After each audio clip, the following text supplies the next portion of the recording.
চারিদিকে যুদ্ধাবস্থার একটা আবহ কেন যেন তৈরি হচ্ছে।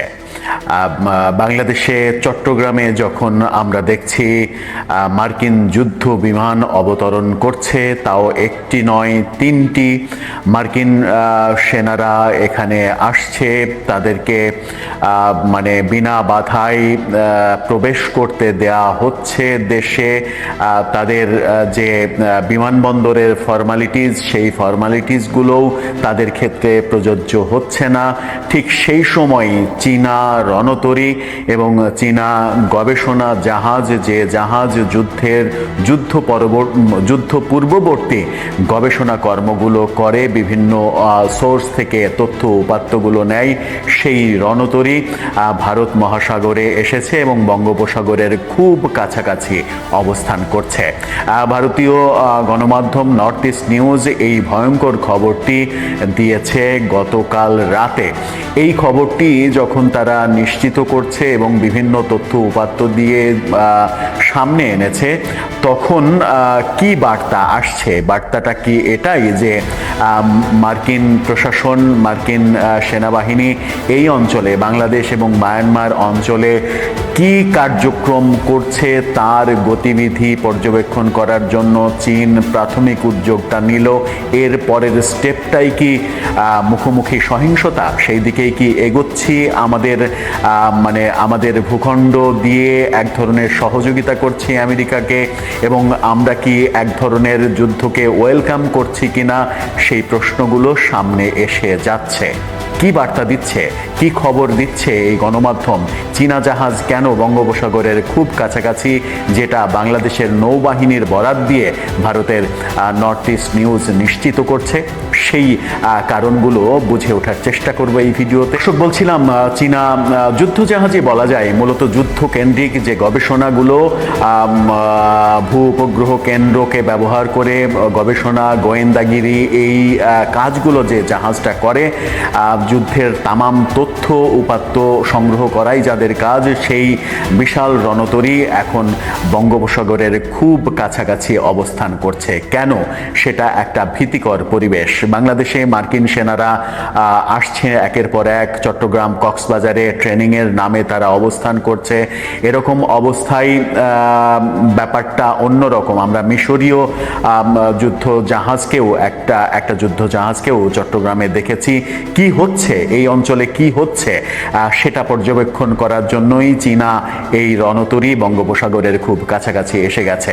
ভারতীয় গণমাধ্যম নর্থ ইস্ট নিউজ যে শিরোনামটা করেছে, তাদের শিরোনামটা দেখে নিতে পারেন। সেখানে বলা হচ্ছে, Chinese research vessel Yuan Wang 5 enters Indian Ocean on September 19 evening. অর্থাৎ গতকালকে সন্ধ্যায় এই জাহাজটি বঙ্গোপসাগরের খুব কাছাকাছি অবস্থান নিয়েছে, তেমনটাই বলা হচ্ছে। তার যদি বাংলা করি তাহলে এমনটাই দাঁড়ায়, 19 সেপ্টেম্বর সন্ধ্যায় ভারত মহাসাগরে প্রবেশ করে চীনা গবেষণা জাহাজ ইয়াংওয়াং 5। বাংলাদেশ নৌবাহিনী চীনা জাহাজটির গতিবিধি পর্যবেক্ষণ করছে গভীরভাবে এবং আশঙ্কা করছে যে এটি বঙ্গোপসাগরের আরও কাছে চলে যেতে পারে। এই জাহাজটি 16 আগস্ট 2022 তারিখে শ্রীলঙ্কার হাম্বানটোটা বন্দরে নোঙর করেছিল। অর্থাৎ 2022-এ শ্রীলঙ্কায় নোঙর করেছিল, সেখানেই অবস্থান করছিল। এবার সেটি চলে আসলো বঙ্গোপসাগরের খুব কাছাকাছি। 3 বছর আগে শ্রীলঙ্কার কাছে ভারত মহাসাগরে প্রবেশের পর ভারতীয় নৌ কর্মকর্তা এবং জাতীয় নিরাপত্তা আমলাদের মধ্যে আতঙ্কের সৃষ্টিকারী চীনা গবেষণা জাহাজ ইয়াংওয়াং 5 আজ সন্ধ্যায়, অর্থাৎ গত সন্ধ্যায় একই অঞ্চলে চলে যাওয়ার খবর পাওয়া গেছে। ভারতীয় এবং বাংলাদেশি নৌ সূত্র এটা নিশ্চিত করেছে। নর্থ ইস্ট নিউজের সাংবাদিক চন্দন নন্দী তেমনটা লিখেছেন। ইয়াংওয়াং 5 মূলত একটি গোয়েন্দা তথ্য সংগ্রহকারী জাহাজ, যাকে গবেষণা জাহাজ বলা হয়। সেখানে বলা হচ্ছে, এটি একটি স্বয়ংক্রিয় শনাক্তকরণ ব্যবস্থার মাধ্যমে অবস্থিত, যা একটি VHF ভিত্তিক ট্রান্সপন্ডার সিস্টেম, যা অন্যান্য জাহাজ এবং তীর কর্তৃপক্ষের কাছে এবং সেখান থেকে জাহাজের পরিচয়, অবস্থান, গতিপথ এবং গতি প্রেরণ এবং গ্রহণ করে। অর্থাৎ সে যেখানে অবস্থান করবে করবে তার চতুর্পাশে যা কিছু হচ্ছে সেই কর্মকাণ্ডকে গভীরভাবে পর্যবেক্ষণ করার ক্ষমতা সম্পন্ন এই জাহাজটি এখন অবস্থান করছে বঙ্গোপসাগরের খুব কাছাকাছি। কমপক্ষে 36 ঘন্টা আগে ইন্দোনেশিয়া ত্যাগ করার পর জাহাজটির গতিবিধির ওপর নজর রাখা শুরু করে বাংলাদেশি নৌ কর্মকর্তারা। UIAN-5 বঙ্গোপসাগরের কাছাকাছি চলে আসবে বলে আশা করলেও ভারতীয় কর্তৃপক্ষ এই বিষয়ে মুখ বন্ধ করে রেখেছে। অর্থাৎ ভারত এই ব্যাপারে কোনো ধরনের কোনো কথা বলছে না। তার মানে ভারতের সঙ্গে চীনের যে নতুন বন্ধুত্ব, সেই বন্ধুত্বের জন্যই ভারত এটাকে নিজেদের নিরাপত্তার ক্ষতি ভাবছে না। এটা বলা হচ্ছে যে 3 বছরের মধ্যে এটি দ্বিতীয়বারের মতো হবে যখন UIAN-5 ভারতীয় জলসীমায় প্রবেশ করবে। শেষবার এটি ভারতীয় মহাসাগরে প্রবেশ করেছিল যখন এটি 16 আগস্ট 2022 তারিখে শ্রীলঙ্কার হাম্বানটোটা বন্দরে নোঙর করেছিল। সেই সময় শ্রীলঙ্কা কর্তৃপক্ষ জাহাজের ক্যাপ্টেনকে অনুমতি দিয়েছিল এই শর্তে যে এটি শ্রীলঙ্কার জলসীমায় থাকাকালীন যে কোনো শুধুমাত্র গবেষণা করবে।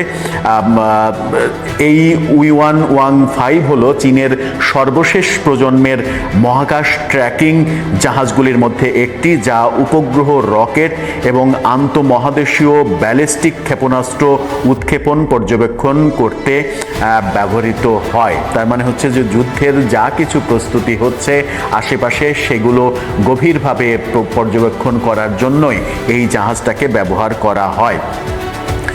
সেখানে বলা হচ্ছে UIAN-1 হাম্বানটোটায় নোঙর করার পর চীনা কর্মকর্তারা বলেছিলেন যে জাহাজটি সামুদ্রিক বৈজ্ঞানিক গবেষণা কার্যক্রমে নিযুক্ত ছিল, যা আন্তর্জাতিক আইনের সঙ্গে সামঞ্জস্যপূর্ণ।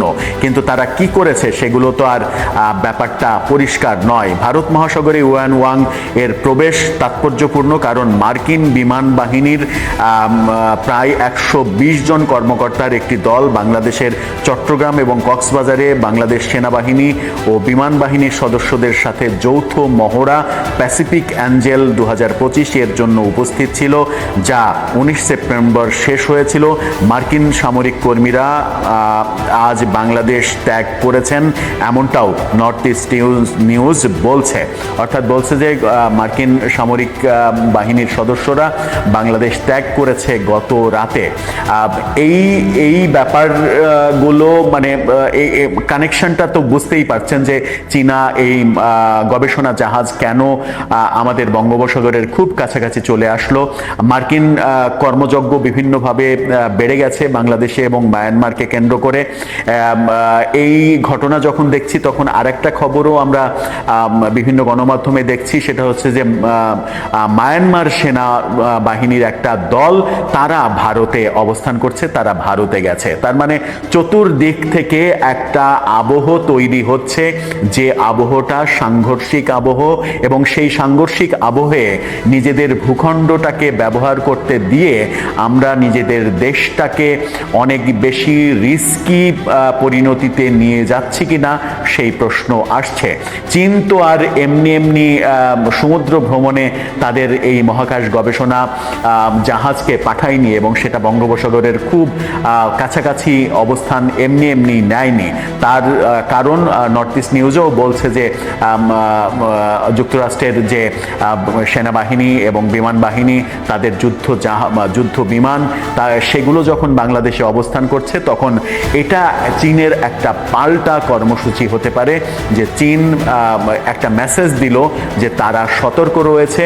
কোনো ধরনের যুদ্ধ প্রস্তুতি বাংলাদেশ এবং মায়ানমারকে কেন্দ্র করে যদি করা হয়, যেটা চীনের জন্য হুমকি, ভারতের জন্য হুমকি, তাহলে চীন কোনোভাবে ছেড়ে কথা বলবে না। এই মেসেজটা সম্ভবত চীন দিয়ে দিল। এখন তারা কি করবে না করবে সেটা তাদের ব্যাপার, কিন্তু আমরা কোনো ধরনের স্বার্থহীন মানে স্বার্থবিহীন এই সাংঘর্ষিক পরিস্থিতিতে জড়িয়ে যাওয়ার যোগাড়যন্ত্র করছি কিনা, আমরা মার্কিন বাহিনীকে আশ্রয় প্রশ্রয় দিয়ে চীনের সরাসরি শত্রুতে পরিণত হচ্ছে কিনা সেই প্রশ্ন কিন্তু এখন উঠছে এবং সামনে আরো বেশি করে উঠবে।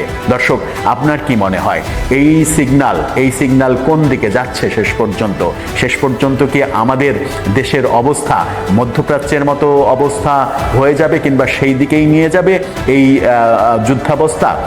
আপনার মতামত জানিয়ে লিখতে পারেন আমাদের কমেন্ট বক্সে।